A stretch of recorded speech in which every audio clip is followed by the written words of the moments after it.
À vos agendas tout le monde, parce qu'il est temps de prendre un rendez-vous. Et un rendez-vous avec qui? Avec moi, parce que le 4 août prochain aura lieu le grand dévoilement de l'agenda 2027 de la planificatrice et pour la 6e année consécutive, j'ai choisi de faire un grand événement, un grand dévoilement en ligne dans le but de vous présenter, oui, toutes les nouveautés de cette nouvelle édition-là, qui est la 6e édition, mais également parce que je vous réserve de très belles surprises. En vous inscrivant à cet événement, vous allez avoir accès à la rediffusion pendant plusieurs mois, mais je vous invite vraiment à être présente en direct parce que vous allez avoir accès à des rabais exclusifs, à des bonus exclusifs, notamment une couverture toute spéciale pour les gens qui commanderont l'agenda le soir de l'événement, mais également vous allez avoir accès en quantité limitée à un tout nouveau produit imprimé de la planificatrice. C'est un projet sur lequel je travaille depuis 2 ans. Donc, je ne vous en dis pas plus. Inscrivez-vous en vous rendant sur mon site web laplanificatrice.com ou bien en cliquant sur le lien dans le résumé de l'épisode. Je vous assure que ça va être, comme à chaque année, un grand événement qui vaut vraiment la peine d'y participer. Je vais également vous présenter page par page l'agenda, mais je vais aussi vous dévoiler quelles sont mes méthodes et les outils et comment moi, personnellement, j'utilise cet agenda-là depuis les 6 dernières années et j'ai très hâte de vous y retrouver.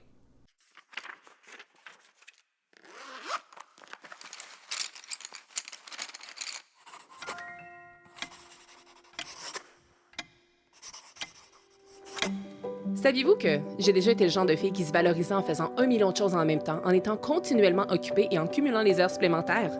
La vérité, c'est que, après m'être complètement épuisée, j'ai finalement compris que la vie n'était pas une liste de tâches à cocher. Je m'appelle Émilie Vien et je suis la fondatrice de La Planificatrice. Je suis une experte passionnée en planification, gestion du temps et saine productivité. Et mon rôle, c'est d'aider les gens qui ont un horaire ultra chargé à trouver du temps pour ce qui compte vraiment. 168, c'est le nombre d'heures exact qu'on a dans une semaine. Et mon but à travers ce podcast, c'est de vous montrer à les optimiser sans vous épuiser. Alors oui, on va parler de planification, d'organisation et d'efficacité, mais on va aussi aborder des thèmes super importants comme la procrastination, le stress et la fameuse charge mentale. Vous allez voir, vous avez pas mal plus de temps que vous le pensez. Laissez-moi juste vous montrer comment y arriver. Bienvenue sur le podcast 168 heures.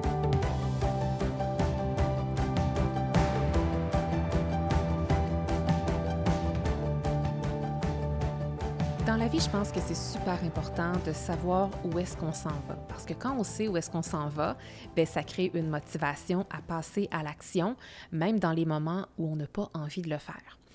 Je vais être 100% transparente avec vous. Présentement, au moment d'enregistrer cet épisode-ci, nous sommes samedi soir. J'ai envie d'enregistrer un épisode de podcast, honnêtement, parce que c'est possiblement une de mes tâches favorites que d'être devant la caméra, derrière le micro et de vous transmettre un message. Mais franchement, je n'ai pas vraiment l'énergie pour le faire. Mais la raison pour laquelle je le fais, c'est parce que je sais où est-ce que je m'en vais. Je sais où est-ce que je m'en vais comme sur le long terme et avec une vision à long terme, mais je sais aussi où est-ce que je m'en vais cette semaine parce que ma semaine est assez planifiée. Puis quand je dis assez, c'est parce que j'ai pas encore fait ma planification hebdomadaire comme vraiment tâche par tâche et jour par jour, mais je sais quels seront mes gros morceaux de la semaine à venir et mes gros morceaux, en fait, c'est un gros morceau, puis ce gros morceau-là, c'est une tâche qui est hyper importante pour moi, mais qui est aucunement urgente pour personne. Il s'agit de la rédaction de mon second livre. Et si je veux lui donner la place que ce projet-là mérite la semaine prochaine. Puis c'est pas juste du temps de rédaction, c'est aussi du temps de réflexion, puis c'est aussi beaucoup de temps qu'on fait de la rédaction d'un livre où on n'est pas en train de rédiger, en fait, c'est où on est en train de se remettre en question, de tomber dans notre mode de créativité, de un peu aller activer l'auteur en nous. Donc, c'est tout ce temps-là que je veux libérer au courant de la semaine prochaine et je sais que si je ne tourne pas en ce samedi soir un épisode de podcast, eh bien, je n'aurai pas tout l'espace nécessaire pour écrire mon livre et je sais que la fameuse tâche d'enregistrer un épisode va comme toujours rester un peu dans ma tête en arrière et je ne pourrai pas pleinement me laisser aller dans mon rôle d'auteur. Donc, en toute transparence, je suis ici avec vous un samedi soir. Puis c'est super drôle parce que des fois, j'oublie un peu que je me suis créée, la vie que je me suis créée. J'oublie que je suis parfois complètement libre de mon horaire. Puis peut-être que ça vous surprend que je vous dise ça, mais comme moi, une des raisons pour laquelle je voulais être entrepreneur, c'était justement d'être libre de mon horaire. Mais le 3/4 du temps, j'oublie que je suis libre de mon horaire. Le mardi après-midi, j'oublie que je peux arrêter, puncher out et aller profiter de l'extérieur. Souvent, je l'oublie. Puis tantôt, on était en train de préparer le souper, mon conjoint et moi, puis ça planait déjà que je voulais peut-être enregistrer l'épisode de podcast pour pas avoir à le faire demain, parce que demain, on veut préparer nos bagages, parce que aussi, je vous l'ai pas dit, mais on s'en va aussi chez mes parents pendant la semaine. C'est le tout premier été que mon conjoint passe avec moi maintenant qu'il travaille avec moi. Si vous saviez pas que j'avais retraité mon conjoint qu'il travaille maintenant à temps complet avec moi, écoutez l'épisode 111 du podcast 168 heures, je vous révèle tout en détail. Mais c'est donc notre premier été à 3 où nous avons Harrison à temps plein avec nous et où nous avons aussi, nous, nos 2 rôles d'entrepreneurs qui se chevauchent et qu'on doit faire de la place avec ça. Donc, on s'en va chez mes parents qui vont jouer aux grands-parents pendant quelques jours, pendant que nous, on va pouvoir se concentrer sur notre entreprise et sur nos tâches professionnelles. Donc, c'est ça. Donc, ça planait déjà pendant qu'on préparait le souper tantôt avec mon conjoint que j'allais possiblement peut-être enregistrer un épisode de podcast. Et là, il a dit « Ah, ben moi, je pourrais aller m'entraîner. » Puis là, c'est comme nous sur le sujet que pendant ce temps-là, Harrison, qu'est-ce qu'il pourrait faire? Bien, OK, on pourrait lui permettre de jouer sur un jeu vidéo pendant ce moment-là. Et là, j'ai comme dit à Phil, j'ai dit, c'est tellement pas un beau samedi soir de faire ça, comme on va tout être séparés, alors que dans ma tête, c'est un samedi soir parfait, tu sais, un samedi soir Instagrammable, là. C'est une famille qui est ensemble, on est au restaurant, on est en train de s'amuser. Mais là, j'étais là, on va tout être en train de faire nos affaires, chacun de notre bar. J'ai dit, il me semble que c'est plate. Puis il a dit, on est maître de notre horaire, on fait ce qu'on veut. Puis j'ai dit, hey, c'est vrai dans le fond, tu sais. Puis au final, on fait tout quelque chose qu'on aime vraiment. Mon fils, on lui donne très, très peu de temps pour qu'il joue sur les jeux vidéo. Fait que là, lui est en train de passer les 30 à 60 minutes les plus excitantes de sa semaine, possiblement. Mon conjoint est passionné par l'entraînement, donc clairement, lui, il vit sa best life en ce moment.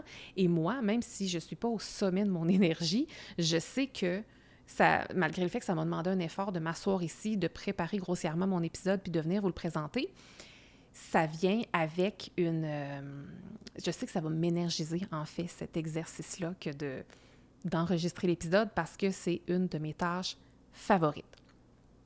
Et donc, l'épisode que je vous ai préparé est en fait très peu préparé et la raison pour laquelle je l'ai très peu préparé, c'est que j'avais justement pas l'énergie de trouver le sujet parfait, de créer l'épisode parfait, parce que quand on est créateur de contenu aussi et qu'on a des plateformes de diffusion de contenu quelconque, ça vient avec une pression de toujours trouver le meilleur sujet pour toujours intéresser au mieux, en fait, notre audience et les gens qui nous suivent. Et moi, j'accorde vraiment, vraiment beaucoup d'importance au contenu que je vous transmets. Je veux vraiment que ça vous soit utile parce que, bien que ce soit ma plateforme, je pourrais vous parler de n'importe quoi. C'est important pour moi que ce soit utile pour vous. Et donc, alors que je m'en allais dans un sujet qui m'aurait demandé quand même beaucoup de préparation, j'ai finalement choisi de vous partager précisément 5 réflexions qui m'ont traversé l'esprit au cours de la dernière semaine, voire peut-être même des 2 dernières semaines, soit en fait tout spécialement depuis notre retour de voyage, notre voyage au Japon.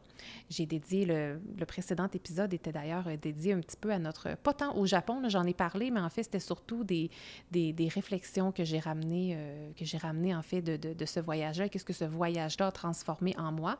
Honnêtement, je pense que la transformation n'a pas fini de se faire. Je pense que je suis encore dedans, puis c'est sans doute pas un hasard pourquoi j'ai eu ces réflexions-là au courant de la semaine. Donc, j'avais envie justement de vous partager 5 réflexions qui me sont venues au cours des derniers jours et il y en a peut-être même qui vont vous surprendre, puis j'ai envie de vous inviter en même temps de votre côté à réfléchir à c'est quoi les réflexions, c'est quoi les pensées qui vous habitent depuis les dernières journées, depuis la dernière semaine, au plus depuis les 14 derniers jours. Parce que parfois, on a des pensées qui nous habitent, qui reviennent, mais on n'y accorde pas d'attention. Mais si ces pensées-là reviennent et reviennent, bien, c'est super important de les écouter. Et donc, je pense que de faire cet épisode-ci, j'espère que ça va vous inspirer à avoir ces réflexions-là envers vous-même, mais en même temps, je pense que moi, ça me permet de les approfondir et de les garder en avant-plan de ma vie parce que si elles reviennent, c'est parce qu'elles sont importantes. La première, en fait, réflexion qui me revient beaucoup depuis les derniers temps, c'est « j'ai envie de changer de maison ». Et là, je dis ça, puis comme ça, des gens qui me connaissent, ils disent « Oh mon Dieu, Émilie veut déménager, mais je ne savais pas ». Puis honnêtement, je serais la première surprise si on m'apprenait demain matin que j'allais déménager. Ce que cette pensée-là me dit, je pense surtout, c'est que j'ai besoin de changement, puis je pense que j'ai besoin de changement dans mon environnement. Pourquoi cette réflexion-là m'habite? En fait, je vous explique concrètement qu'est-ce qui est arrivé. C'est que moi, pendant mes vacances, pendant notre voyage, j'ai décroché comme à 300 %. Là. J'ai pensé à personne d'autre qu'à mes qu'à nous trois, à ma famille et à mes parents et mes beaux-parents parce qu'on les appelait. Autrement, j'ai comme complètement tout oublié le reste de ma vie. Ça m'a fait un grand bien, mais en même temps, ça a créé un certain décalage parce que je me suis tellement déconnectée de ma vie que je me suis aussi déconnectée comme de mon chez-moi, de l'énergie, de tout le matériel aussi. Puis j'en parlais justement avec ma coach. Je suis membre d'un mastermind, le mastermind Lumière de Vanessa Grotman, puis je lui parlais de ça en fait pas plus tard qu'hier. Puis elle disait, c'est fou quand on part en voyage pour un certain temps, là, c'est peut-être pas un voyage de 3 jours, mais comme un bon voyage de 2 semaines, où en plus de ça, on déconnecte complètement. Elle dit, on vient chez nous, puis on se rend compte qu'on n'est plus connecté de la même façon à notre environnement, puis aussi on se rend compte que dans un voyage, on vit tellement avec peu de choses que quand on revient dans une maison qui est remplie d'objets, on réalise à quel point qu'on n'a pas besoin de 3/4 de ces objets-là. Et donc, moi, j'ai l'impression qu'il y a un trop-plein dans ma maison. Puis pourtant, quand je suis revenue, tout était en ordre, tout était bien rangé. C'est pas ça, c'est juste que, je sais pas, je sens que j'ai comme trop d'objets, trop de matériel. Et également, quelque chose que Vanessa, ma coach, m'a fait réaliser hier, c'est, elle a dit parfois qu'on vit certains voyages, puis je pense vraiment, vraiment que le Japon a été un de ces voyages-là. On vit un genre de shift identitaire. Ça n'arrive pas toujours, ça peut arriver, puis ça dépend aussi parfois des destinations. Et je peux vous assurer, par exemple, que j'ai eu un shift identitaire en 2019, quand ma famille et moi, on est allés en Arizona, on est allés à Sedona, entre autres. Et en fait, c'est là, puis je ne sais même pas si je l'ai déjà partagé publiquement, là, mais c'est à ce moment-là que j'ai eu la profonde conviction que je devais écrire. Et c'est après ce voyage-là que je me suis un petit peu plus activée par rapport à mon blog. Et mon blog a vu le jour quelques mois plus tard. Et donc, j'avais eu un très, très grand shift identitaire à ce moment-là. Puis j'ai l'impression qu'il y a un shift identitaire également qui s'est créé pour moi pendant le Japon, en revenant du Japon. Mais bref, il y a eu ça. Puis ce qui est super drôle, c'est que, tu sais, moi, je me suis pas rendu compte de ça. Mais c'est Vanessa qui m'a comme aidé à mettre des mots là-dessus. Puis, tu sais, je vous invite à peut-être juste avoir cette réflexion-là de votre côté aussi, à vous dire, tu sais, est-ce que je suis déjà revenue de voyage? Puis là, on est pendant la période de vacances aussi pour les personnes qui vont écouter l'épisode quand il va sortir. On est dans la période estivale, dans la période de vacances. Donc, peut-être que vous êtes partis, vous avez peut-être vous aussi vécu un genre de shift identitaire. Peut-être que c'est même pas un grand voyage que vous avez fait, c'est peut-être une petite sortie, c'est peut-être des discussions avec des personnes différentes. C'est peut-être la saison aussi qui vous a juste créé un genre de shift identitaire. Alors, je vous invite à réfléchir à ceci. Donc, ma coach m'a vraiment aidée à identifier cela, puis elle m'a même dit, puis moi, j'avais rien vu de ça, là, elle a dit « Mais tu es une nouvelle personne, Émilie. » Puis j'étais là, « Pourquoi tu dis ça, genre, dans quel sens, comme? » Et elle m'a dit que depuis que je suis revenue du Japon, dans ce qu'elle a vu de moi sur les médias sociaux, on ne s'était pas parlé, là, en one-on-one, là. Puis elle a pu voir mon contenu pendant comme 1 semaine et demie. Elle a dit « Je sais, je vois que tu es une nouvelle personne, je sens que tu es une nouvelle personne. » Fait que je trouvais ça quand même assez particulier. Puis, juste pour rajouter une couche là-dessus, j'ai eu un shooting photo avec ma photographe il y a quelques jours et j'ai déjà eu ma galerie photo, je les ai regardées, puis j'ai vraiment trouvé que les photos étaient différentes dans le sens positif. Et là, je m'étais dit, c'est sûrement à cause de mon habillement, c'est sûrement que j'avais comme des vêtements différents, fait que ça a créé ça. Puis je me disais aussi, on était vraiment dans un nouvel espace, un nouvel environnement qu'on n'avait jamais essayé avant, un nouveau studio. Et je me suis dit, c'est sûrement ça. C'est sûrement le studio et c'est sûrement la façon dont je suis habillée. Mais avec ce que ma coach elle m'a dit, je me suis dit, je pense que la vibe qu'il y a de différente est plus dans l'énergie, est plus au niveau du shift identitaire. Ce qui fait que, c'est ça, j'ai l'impression que je me reconnais plus autant dans ma maison. Donc, je ne planifie pas de déménager, mais ce que je planifie faire, par exemple, c'est de, oui, peut-être faire un peu de désencombrement, mais aussi de faire des petits changements dans ma maison. Puis là, je regarde les murs qui sont autour de moi et je ressens pas le besoin de les peindre d'une nouvelle couleur, mais ça pourrait être ça. Donc, tu sais, vous, de votre côté, si jamais vous avez l'impression que vous vous reconnaissez peut-être plus dans votre environnement, bien, vous pouvez vous poser la question avant de mettre la pancarte à vendre et de penser que vous voulez déménager. Peut-être juste vous demander, OK, c'est quoi des petits changements que je pourrais peut-être faire dans mon environnement, mais qui créeraient peut-être un réalignement avec moi vraiment. Donc, ça pourrait être de peindre, de repeindre, par exemple, une pièce, de changer les couleurs des murs, quelque chose comme ça. Moi, je regarde les murs autour de moi, j'ai pas cette envie-là, la couleur me convient encore. Mais par exemple, dans mon bureau, j'ai ressenti le besoin de changer la toile de fond qui est dans mon bureau. Il y a des petits changements comme ça que je prévois faire prochainement. Donc, je veux vraiment aller ici ajuster mon environnement. Puis, ce matin, alors que je désherbais tranquillement ma plate-bande, j'ai aussi eu une grande réalisation, en fait, c'est que je vous parlais en début d'épisode, pour les gens qui ne le savaient pas, que j'ai retraité mon conjoint il y a quelques temps et pour vrai, l'objectif ultime que mon conjoint puisse quitter son travail dans le but de travailler à temps plein avec moi, ça a été l'objectif ultime. En fait, ça a été notre vision ultime pendant comme 5 ans. Pendant 5 ans, tout notre focus s'en allait là. Chaque décision qu'on prenait s'en allait là dans le but de retraiter Philippe et qu'il travaille avec moi à temps plein. Et là, maintenant que c'est fait, parce que c'est réel depuis 6 mois maintenant que c'est réel et que c'est intégré, parce que je veux dire, ceci s'est fait en décembre dernier, donc je vous dirais que les premiers mois, on était encore un peu dans la réalisation, on était comme pas pleinement, c'est comme si c'était pas encore réel, c'était pas pleinement intégré, c'était comme si c'était pas encore vrai. Mais là, maintenant, c'est intégré, on a notre routine, on a nos petits rituels à tous les jours, on le sait que c'est ça notre vie maintenant.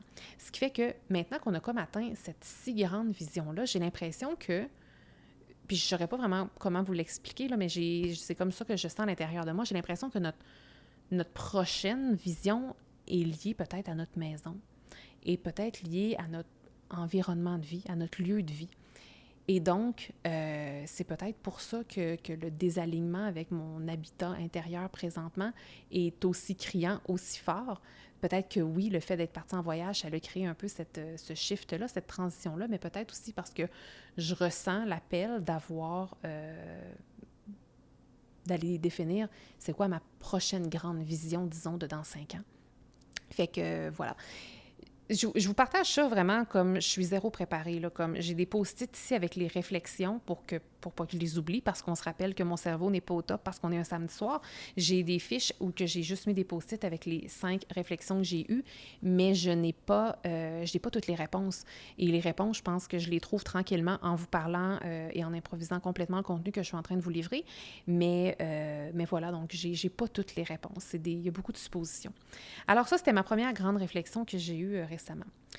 J'en ai eu une autre aussi qui m'a habité dans les derniers jours, c'est que je manque de plaisir dans mon travail. Puis ça me fend le cœur quand, de temps en temps, là, je veux dire, c'est cyclique, ça, je pense, là, de temps en temps, j'ai un inconfort qui vient avec mon travail et j'ai tellement mis de cœur et d'amour dans mon travail que quand cette pensée-là franchit les portes de mon esprit, j'aime pas ça. J'aime pas ça parce que ça vient toujours avec la crainte de « Oh mon Dieu, ça veut-tu dire que j'aime plus ma job? » Et on se rappelle que mon travail, c'est né de ma passion, c'est ce que j'aime, une des choses que j'aime le plus faire au monde, donc ça vient avec un genre d'inconfort. Mais j'ai vraiment réussi à mettre le doigt que c'est pas que j'aimais plus ma job, c'est plus que je manquais de plaisir.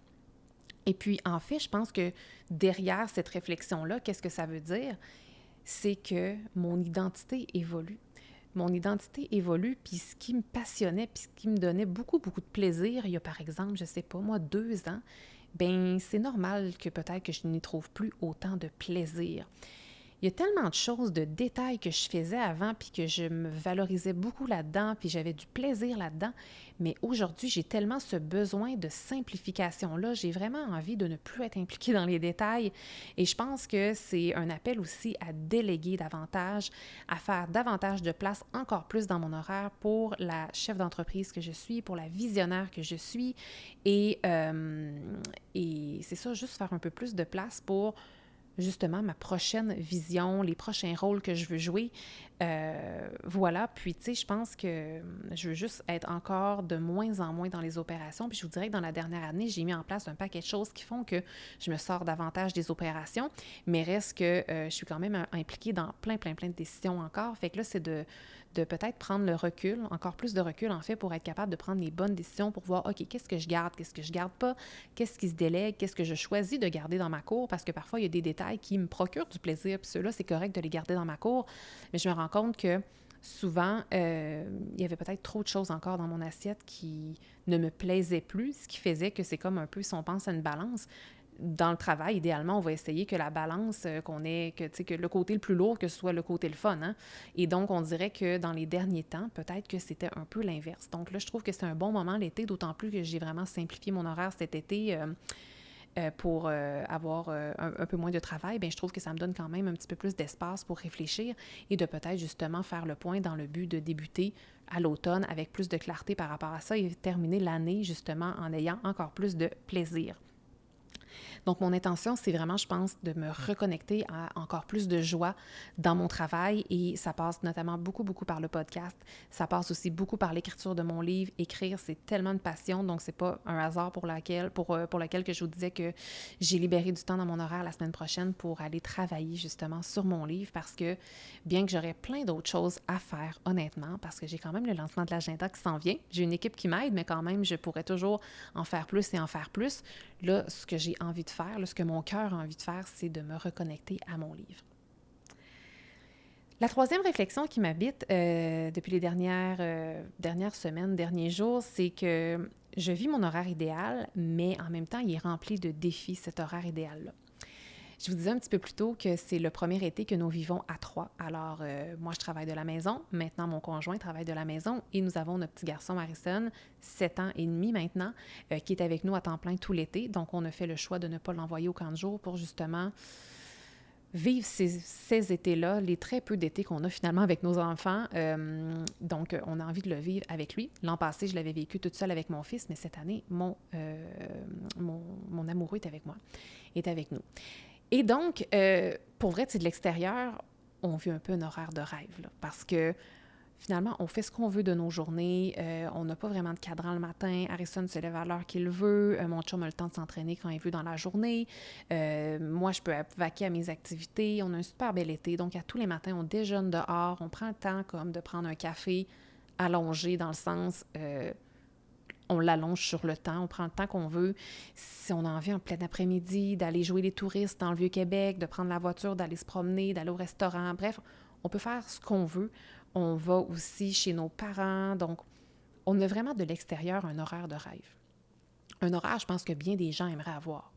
Et j'en suis consciente, je le prends pas pour acquis et je le savoure vraiment. Tu sais, je prends le temps plusieurs fois par semaine pour me rappeler que c'est pas tout le monde qui peut vivre cet horaire-là et que nous, on a le privilège, oui, mais on a aussi bâti, on a vraiment travaillé très fort pour être capable d'avoir cet horaire-là, donc c'est un privilège mérité, je pense, pour lequel on a vraiment travaillé, mais ça vient avec ses défis, ça vient avec des frustrations, ça vient avec le fait que si on n'a pas bien planifié nos trucs, ben que notre journée ne va pas nécessairement se dérouler comme on veut. Ça vient avec la réalité qu'on ne veut pas non plus plugger Harrison toute la journée devant la télévision, ce qui fait qu'il faut qu'on ajuste nos horaires pour travailler de façon optimale, chacun de notre côté, Philippe et moi. Est-ce que ça fonctionne toujours bien? Non, pas tout le temps, vraiment pas tout le temps. Ce qui fait que des fois, les tâches vont s'accumuler plutôt que de diminuer. Ça vient aussi avec parfois un peu de la culpabilité, parce que des fois, moi, je vais étirer mon travail parce que j'ai un peu plus de tâches que mon chum, mais là, je me sens mal parce que je me dis, lui aussi a des tâches à faire, lui aussi aimerait peut-être faire autre chose, lui aussi aimerait peut-être ça que je m'occupe de Harry un peu plus. Donc, ça vient avec toute cette réalité-là. Et puis, ne croyez pas que je suis en train de me plaindre, soit dit en passant, il y en a peut-être qui aimeraient beaucoup, beaucoup avoir ce genre de défi-là pendant leur été. Mais ce que je veux vous retenir ici, c'est que quand on vit un rêve, ça ne vient pas juste avec les journées roses, ça ne vient pas juste avec... les bons côtés. Quand on réalise un rêve, que ce soit un grand objectif ou que ce soit un horaire idéal, ça vient avec les défis aussi. Ça vient avec ça, il faut être prêt à le vivre. Puis comme à travers ce que vous voyez de moi sur les médias sociaux, qui partagent que des fois je suis en train de jouer aux touristes dans le Vieux-Québec, que parfois je suis en train de faire un shooting photo, que des fois je suis en train, on s'en va à Montréal et tout. À travers ça, j'ai passé des nuits blanches parce que depuis qu'on est revenu de voyage, Harrison s'est réveillé vraiment souvent la nuit. Là, il a comme super peur des monstres. C'est comme ça. Et donc, moi, s'il me réveille la nuit, souvent, je ne redors pas. Ça fait qu'après ça, je suis brûlée pour le reste de la journée. Je vous dis ça parce que c'est ce à quoi je pense présentement, mais tu sais, il y a plein de choses aussi que je ne partage pas sur les médias sociaux, malgré le fait que, oui, je vis mon horaire rêvé. Il y a quand même plein de petits défis quand même qui sont là. Et donc, je trouve ça important de vous le transmettre, que vous le sachiez, que je suis humaine comme tout le monde puis que je ne vis pas une vie parfaite, mais aussi pour que vous ne tombiez pas en bas de votre chaise le jour où vous allez réaliser que vous vivez votre horaire idéal puis que c'est peut-être pas toujours tout rose. C'est important de le constater, ça. Alors voilà, puis je parle de mon horaire idéal. Je veux d'ailleurs vous dire que si tout va comme prévu, le prochain épisode de podcast va être en lien avec l'horaire idéal. Je trouve que c'est un sujet important à aborder maintenant dans l'année, surtout qu'on approche de la rentrée, donc je vous en dis pas plus, mais c'est un sujet que je veux réaborder avec vous. Et je dis réaborder parce qu'au tout début du podcast, je pense que c'est l'épisode 6, je crois, je parle de l'horaire idéal, je vous dis vraiment comment le faire, mais je veux aborder la thématique sous un autre angle. Alors ça, voilà, c'est une réflexion qui m'a beaucoup habité dans les derniers jours. Autre réflexion qui m'habite beaucoup, beaucoup récemment, et c'est notamment parce que je viens de recommencer à lire un livre que la dernière fois que je l'avais lu, je pense que ça fait 20 ans, je devais comme avoir 18-19 ans, quelque chose comme ça. Et en fait, c'est que la réflexion, c'est que j'ai envie de me reconnecter à la loi de l'attraction. Alors, si je dis loi de l'attraction, vous devez tout de suite savoir de quel livre je parle. Roulement de tambour. Je parle du livre Le Secret. Donc, je ne sais pas si vous avez déjà lu Le Secret. Moi, je l'ai lu pas mal autour de sa sortie, je dirais, mais comme ça fait au moins 20 ans. Là. Puis, en toute franchise, je pense que je ne l'avais même pas toute lu. Je pense que je l'avais lu peut-être, tu sais, aux 3/4, là, à peu près. Mais je pense pas que je m'étais rendue jusqu'à la toute fin. Je me rappelle que je l'avais aimé, et honnêtement, il y a 20 ans, quand j'ai lu ce livre-là, bien que je ne me rappelais pas tant du contenu qui était dedans, et bien que je ne comprenais pas tout non plus ce qui était dedans, c'est une des raisons pour laquelle je ne me suis pas rendue jusqu'à la fin, c'est peut-être parce que je le trouve un peu spécial, le livre, mais ça l'a quand même beaucoup teinté, depuis les 20 dernières années, ma pensée positive. Moi, je suis une fille qui, peut-être naturellement, a toujours eu une pensée positive, mais je l'ai vraiment, vraiment cultivée, je pense, consciemment, notamment à cause que j'ai lu ce livre-là étant très jeune. Mais ceci dit, dans le mastermind dans lequel je me trouve, justement, il y a une fille qui disait que récemment, elle avait relu Le Secret, puis je me suis dit « Ah, mon Dieu, il faudrait tellement que je le relise moi aussi! » Donc, c'est mon livre de table de chevet que je déguste un chapitre à la fois depuis la dernière semaine environ. Et le fait de me reconnecter à ce livre-là me donne envie de me reconnecter à la loi de l'attraction. La loi de l'attraction, pour les personnes qui ne savent pas ce que c'est vraiment, en fait, c'est qu'on attire ce qu'on émet comme énergie, comme pensée.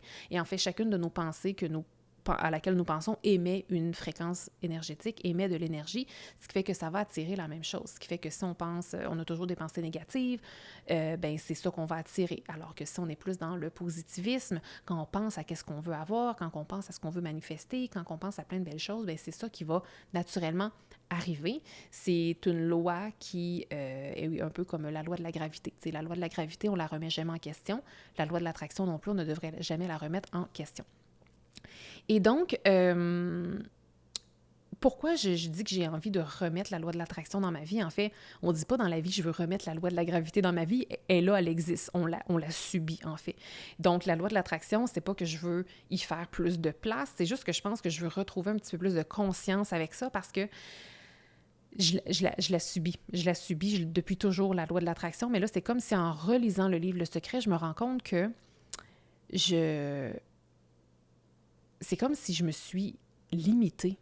J'ai toujours été dans les pensées positives, j'ai toujours eu de la facilité, puis même je vous enseigne la vision, je vous enseigne à voir grand, à avoir de grands rêves et tout, mais je me suis rendu compte, et c'était très inconscient, je me limitais quand même.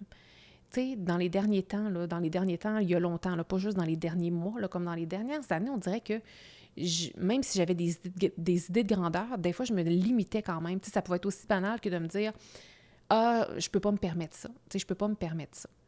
Et en effet, la logique est que peut-être avec les moyens que j'ai présentement, je ne peux peut-être pas me permettre ça, mais c'est pas en ayant constamment ce type de pensée-là que la loi de l'attraction va me donner les moyens d'obtenir qu'est-ce que je veux. Puis là, je vous parle de quelque chose qui est monétaire, mais ça peut être n'importe quoi. Ce qui fait que j'ai juste pris conscience que j'avais justement, je m'étais un peu déconnectée de cette loi-là en termes de conscience, c'est ça, et j'ai juste envie d'arrêter finalement, de me limiter et de revenir un petit peu plus dans la thématique de l'abondance, si on veut. Et donc, je veux vraiment juste remettre un petit peu plus en pratique de façon consciente la loi de l'attraction, puis je peux vous dire concrètement comme qu'est-ce que je fais depuis que j'ai pris conscience que je l'avais un peu mise de côté, mais comme je vous dis, on choisit pas de subir ou non la loi de l'attraction, on la subit toujours, donc c'est juste dans la conscience qu'on peut l'amener à notre avantage. Donc, concrètement, comme qu'est-ce que je fais récemment, depuis que j'ai recommencé à lire le livre, donc depuis seulement quelques jours, c'est une très, très nouvelle habitude, mais quand même, le soir, quand je me couche, ben là, c'est très facile parce que le soir, quand je me couche, je lis le livre. Alors, je vais vraiment ça dans ma tête quand je me couche, c'est-à-dire. Mais là, je vais me coucher en ayant des pensées comme vraiment plus orientées sur qu'est-ce que j'ai envie de créer, où est-ce que je veux m'en aller. Tu sais, je peux penser à... Tu sais, je planifie pas en avance ce à quoi je vais penser, mais ça peut être de penser positivement à c'est quoi le prochain voyage que j'aimerais faire, c'est quoi la maison de mes rêves que j'aimerais, par exemple... avoir dans laquelle j'aimerais vivre. Donc, je suis vraiment comme dans la pensée positive, dans la reconnaissance avant de me coucher. Donc ça, je fais ça. Parce que comme je vous dis, parfois, je fais de l'insomnie lorsque je me fais gentiment réveiller par mon fils. Et donc, quand j'ai de la difficulté à retrouver le sommeil, bien, je vais comme essayer de me répéter des phrases de gratitude. Bref, tout ça grâce à la lecture du secret. Autre nouvelle habitude que je fais concrètement, c'est que le matin, souvent, j'écrivais comme plus d'écriture automatique, mais là, je vais comme plus écrire des choses que je veux, comme des rêves, des choses que je veux manifester dans ma vie, mais vraiment sans limite, parce qu'avant, on dirait que je me serais un petit peu limitée, même si peut-être que, à vos yeux, ma limite n'est pas une limite, mais moi, je prenais conscience que je me limitais quand même, alors là, je vais comme vraiment écrire vraiment, vraiment avec une plume d'abondance. Et en lien avec ça aussi, je veux vous donner un petit truc que j'ai trouvé vraiment, vraiment extraordinaire. Je ne l'ai pas appliqué dans ma vie encore, mais c'est une amie, mon amie Catherine Gendreau de Simply la vie. On est allé voir un concert au Festival d'été il n'y a pas longtemps, puis je lui parlais que j'avais quand recommencé à lire le livre Le Secret, que je ressentais justement ce besoin-là de me reconnecter à la loi de l'attraction et à l'abondance. Puis elle m'a dit, elle, qu'elle fait depuis un bon moment, là. Elle a toujours sa to-do list du jour, mais elle a aussi sa to-do list univers. Fait qu'elle va mettre ses petites tâches du jour, mais elle met aussi à tous les jours, puis je pense bien que c'est à tous les jours qu'elle fait ça, sa to-do list univers. Fait que là, elle va faire comme des demandes. Puis elle a dit qu'elle a vraiment déjà manifesté des super de grandes choses avec ça. Fait que je trouvais ça vraiment, vraiment cool comme idée, puis j'avais envie de vous partager l'idée, si jamais ça vous tente à votre tour de faire ça, vous aussi, une petite to-do list univers. Je trouve que c'est une très, très belle chose pour justement... s'aligner avec la loi de l'attraction. Fait que ça, c'était une de mes réflexions des derniers temps. Et en lien avec celle-là, vous allez voir que ma dernière est également un peu liée à ça.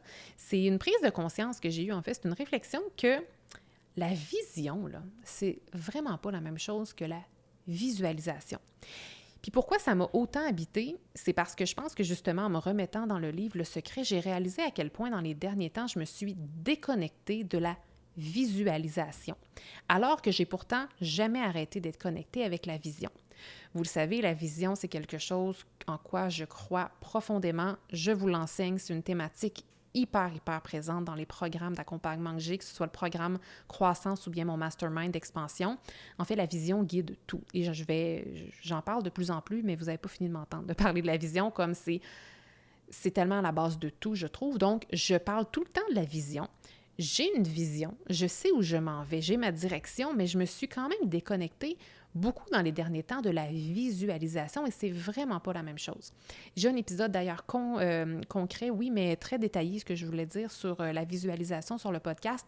Le numéro d'épisode m'échappe, mais je vais mettre le lien dans le résumé de l'épisode si jamais ça vous intéresse.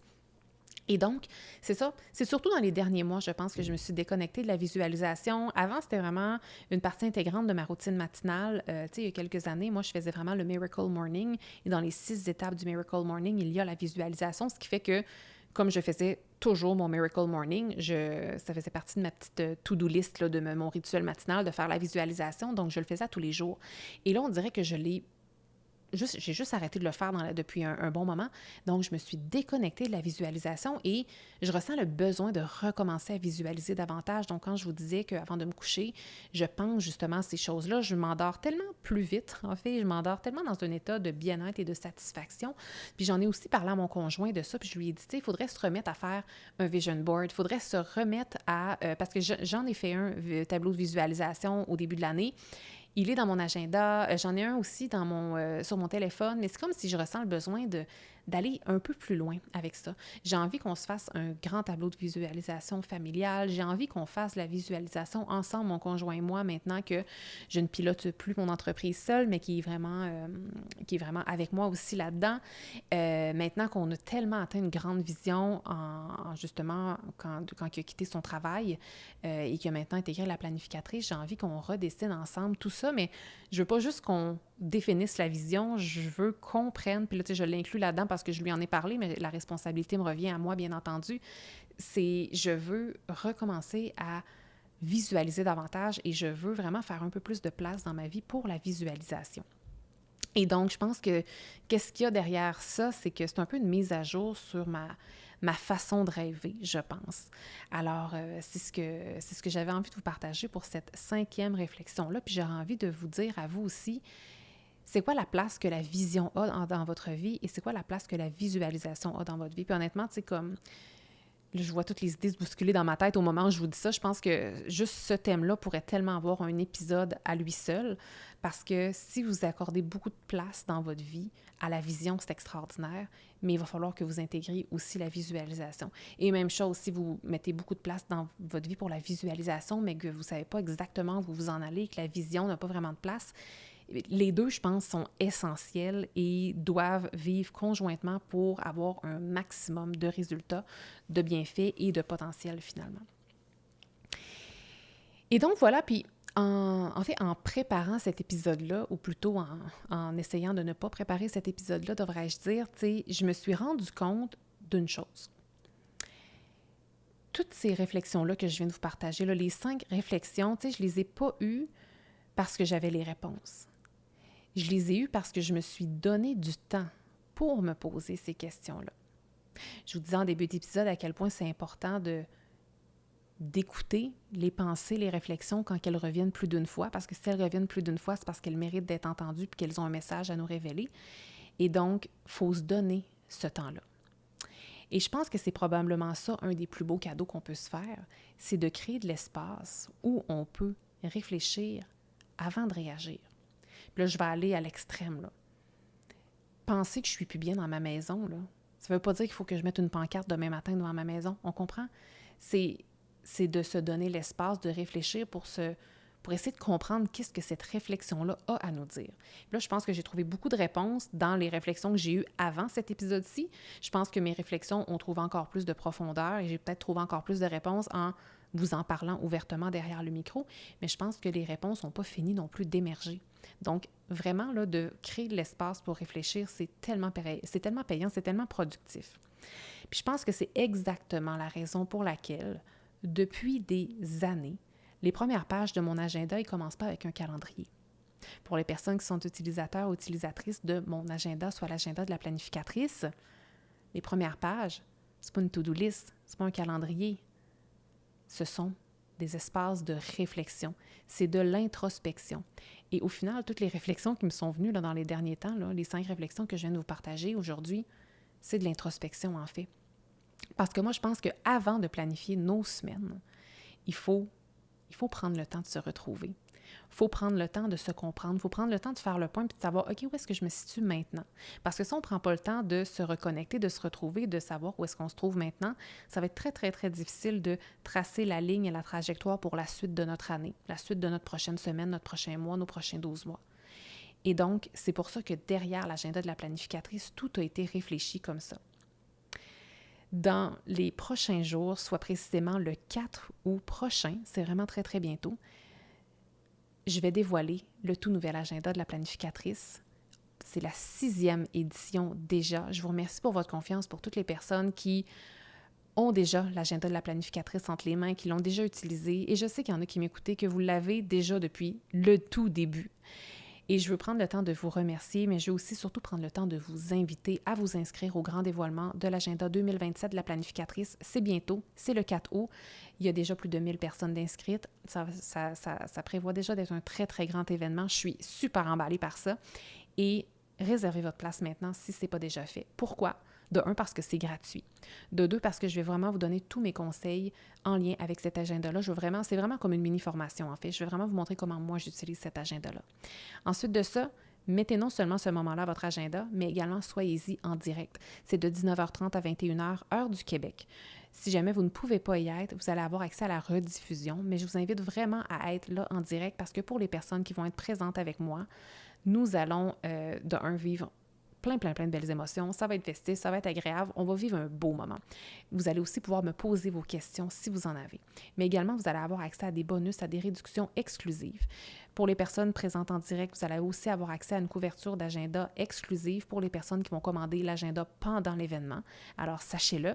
D'ailleurs, je vais le mentionner parce que peut-être que vous ne le savez pas, mais vous n'êtes tellement pas obligé non plus de commander l'agenda pour participer à l'événement. C'est gratuit, inscrivez-vous, mais vous pouvez repartir et continuer d'utiliser l'agenda que vous utilisiez déjà par le passé. Je vais quand même donner plein de conseils qui vont s'appliquer aux autres outils que vous utilisez peut-être déjà. Mais aussi, dernier petit teaser pour vraiment vous inviter à être là en direct. Je vais aussi faire la présentation d'un tout nouveau produit imprimé que j'ai créé et sur lequel je travaille depuis 2 ans. Et puis, c'est imprimé en quantité limitée. Donc, bien entendu, les personnes qui vont être présentes en direct auront l'exclusivité sur les commandes de ce nouveau produit-là. Alors, un rendez-vous à ne pas manquer le 4 août et vous allez voir, si vous connaissez l'agenda de la planificatrice, je vous invite à le redécouvrir avec moi. Vous allez voir c'est quoi les nouveautés que j'ai mises dans cette nouvelle édition-là. Si jamais vous ne connaissez pas encore ce produit-là, mais que vous êtes intéressé à en apprendre davantage, venez le découvrir. Honnêtement, l'agenda, on n'a pas parlé de planification du tout dans l'épisode d'aujourd'hui, mais je trouve que l'épisode d'aujourd'hui s'aligne parfaitement avec l'outil de la planificatrice, qui est l'agenda de la planificatrice, parce que c'est un outil où se marie parfaitement la planification et l'introspection. Aujourd'hui, on était beaucoup dans l'introspection et je trouve que pour avoir une planification qui fait du sens, une vie qui fait du sens, c'est important d'être d'abord dans l'introspection. Donc, c'est vraiment un outil qui vous permet non seulement de planifier à la fois votre vie personnelle et professionnelle, mais qui vous permet à la fois d'être dans l'alignement également. Alors, c'est un rendez-vous pour vous inscrire. Rendez-vous tout simplement sur laplanificatrice.com. Sinon, j'ai bien entendu mis le lien juste en dessous dans le résumé de l'épisode. Merci d'avoir été là. Si cet épisode vous a plu, est-ce que je peux vous demander un petit service? Allez évaluer le podcast 168 heures en lui donnant un 5 étoiles et abonnez-vous pour ne rien manquer. C'est honnêtement la meilleure façon de le faire découvrir aux autres, puis en même temps, ça me témoigne que vous l'aimez. J'ai déjà hâte qu'on se retrouve et d'ici là, assurez-vous de profiter pleinement des 168 heures de votre semaine. À bientôt!